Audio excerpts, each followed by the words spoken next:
கடக ராசி நபர்களுக்கு 2024 ஜூலை மாதத்திற்கு உண்டான மாத ராசி பலன்.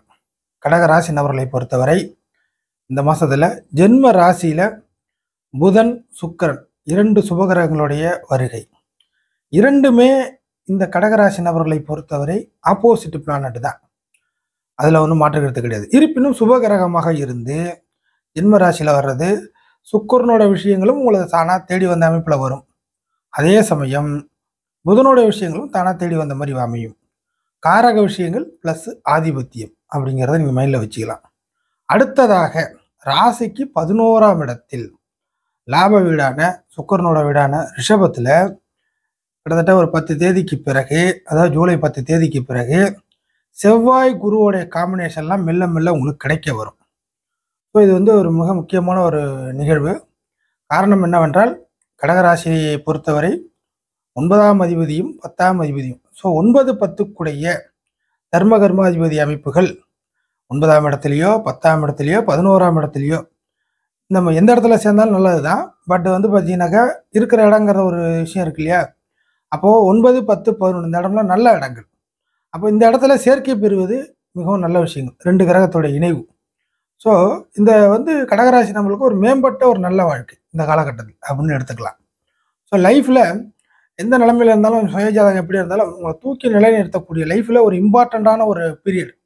இந்த காலகட்டத்தில் கிடைக்கக்கூடிய விஷயங்களும், கிடைக்கக்கூடிய நபர்களும், கிடைக்கக்கூடிய பழக்க வழக்கங்களும் உங்களுக்கு நல்ல விதத்தில் உங்கள் லைஃபுக்கு ஒரு தேவையான ஒரு விஷயத்தை செய்து கொடுக்கக்கூடிய ஒரு டைமிங்காக இந்த பிளானட்டுகள் அமைஞ்சிருக்கு அப்படிங்கிறத எடுத்துக்கலாம்.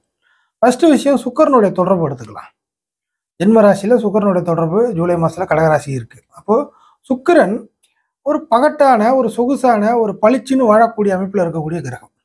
ஒரு மேம்போக்கான சொகுசு, ரொம்ப அழட்டிக்காத, கஷ்டப்பட தேவையில்லாத ஒரு விஷயத்தில் சுக்கிரன் தரமாட்டார். ரொம்ப ஸ்ட்ரெயின் பண்ணி கஷ்டப்பட்டு சிக்கி டைட்டான பொசிஷன்லாம் நீ வாழ வேணாம், உன்னை அழகாக நான் ஜாலியாக வாழ வைக்கிறேன், அதுக்கு என்ன செய்யணுமோ செய் அப்படிங்கிற மாதிரியான விஷயங்கள். அப்போ என்ன நடக்கும்? சில விஷயங்களை செலவு ரீதியாக உங்களை சொகுசாக வச்சிருப்பார். சில விஷயங்கள் பீப்புளோட விஷயங்கள்லாம் எப்படின்னா, உங்களை இது வரைக்கும் கஷ்டப்படுத்தி காயப்படுத்தி இருந்த நபர்கள் கூட உங்களை மகிழ்ச்சியாக வைத்திருப்பார்கள் அப்படிங்கிறத எடுத்துக்கலாம். மகிழ்ச்சியான நல்ல செய்தியை சொல்லுவாங்க, மகிழ்ச்சிக்கான விஷயங்களை அவங்க உங்களை டிக்ளேர் பண்ணுவாங்க. அதுக்கடுத்து மகிழ்ச்சிக்கான தேவைகள் என்னென்னு புரிஞ்சு நீங்கள் சொல்கிறத உபயோக பண்ணி அதுக்கேற்ற மாதிரி நடந்துப்பாங்க. ஸோ பீப்புள் விஷயத்தையும் உங்களுக்கு மகிழ்ச்சி இருக்குது. மனித உயிரற்ற பொருளான மற்ற விஷயத்தின் மூலியமாக உங்களுக்கு மகிழ்ச்சி இருக்குது அப்படிங்கிறத எடுத்துக்கலாம். அடுத்ததாக நீங்கள் ஆணாகவோ பெண்ணாகவோ யாராக வேண்டாமல் இருந்தாலுமே கிட்டத்தட்ட இந்த காலகட்டத்தில் எதிர்பாலின அமைப்புகள் மூலியமாக சில நல்ல விஷயங்கள், மகிழ்ச்சிகள், தேவையான இன்பங்கள் அப்படிங்கிறது சேரும் கடகராசி நபர்களை பொறுத்தவரை. அடுத்ததாக புதனுடைய தொடர்பு இருக்குது. ஸோ சில விஷயங்கள் உங்களுக்கு ஐடியாலஜிக்காக எதெல்லாம் ஒத்து வருதோ அதெல்லாம் இந்த காலகட்டத்தில் பண்ண ஆரம்பிச்சிருவீங்க. இது வரைக்கும் அது சரியில்லை, இது சரியில்லை, செட் ஆகலை, இது வரைக்கும் எனக்கு செட் ஆகலை அப்படின்னு சொல்லுவோம் இல்லைங்களா?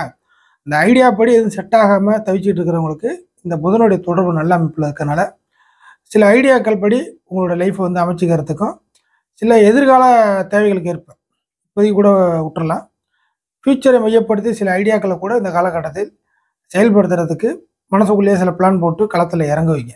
ஸோ புதன் ஐடியா கிரகம் இல்லையா? அந்த அமைப்பில் போகும்.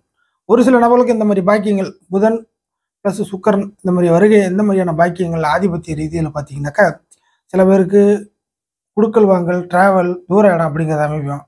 ஒரு சில நபர் குறுகிய வட்டத்தில் ஏதாவது செஞ்சுக்கலாம், நம்ம அவ்வளோ தூரம்லாம் தேவையில்லை, பக்கத்தில் ஏதாச்சும் பண்ணிக்கலாம், நமக்கு விருப்பப்பட்ட பழக்கப்பட்ட இடத்தோடைய எல்லாத்தையும் பண்ணிக்கலாம் அப்படிங்கிற மாதிரி சில ஐடியாக்கள் வரும்.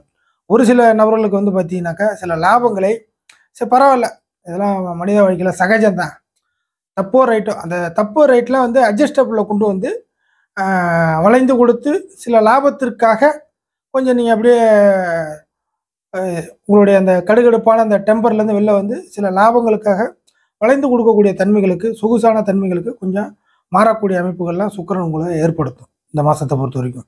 அதே சமயம் சொத்து சுகத்துக்காக உங்களை பாடுபட்டு என்ன செய்யணுமோ அந்த பாடுபடுறதுக்கான பலன் எப்படி கிடைக்கும் அப்படிங்கிறபடி சொத்து சுகத்துக்காக உங்களை தயார்படுத்தக்கூடிய நிலைமைக்கு இந்த ஆதிபத்திய ரீதியில் சுக்கிரன் கொண்டு வரும்.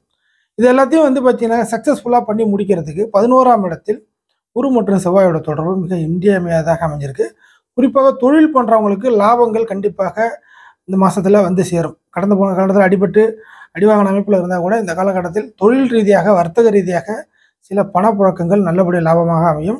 எல்லாவற்றுக்கும் மேலாக தர்ம கர்மாதிபதி யோக அமைப்புகள் பொதுவாக எல்லாருக்கும் எப்படி அமையும் கடகராசி நம்மளை பொறுத்தவரை அப்படின்னு கேட்டிங்கன்னா, இந்த மாதத்தில் தொய்வு நிலையில் இருந்துக்கிட்டு இருந்த பிரச்சனைகள், தொய்வு நிலையில் அப்படியே விட்ட ஒரு நாளைக்கு அப்படி ஆகிடும், இன்னைக்கு இப்படி ஆகிடும் அப்படின்னு தொய்வு நிலையில் இருந்த சிக்கல்கள், ப்ராப்ளங்கள், மைனஸ்கள், வாழ்வாதார பிரச்சனைகள் எதுவாக இருந்தாலும் அந்த தொய்வு நிலையில இருந்து மேல்மட்ட நிலைமைக்கு உங்களை கொண்டு வந்து கரை சேர்க்கும். இதுதான் தர்ம கர்மாதிபதி யோகம் லாப வீட்டில் இருக்கிறதுனால நடக்க போகிறது கடகராசிக்கு இந்த ஜூலை மாதம்.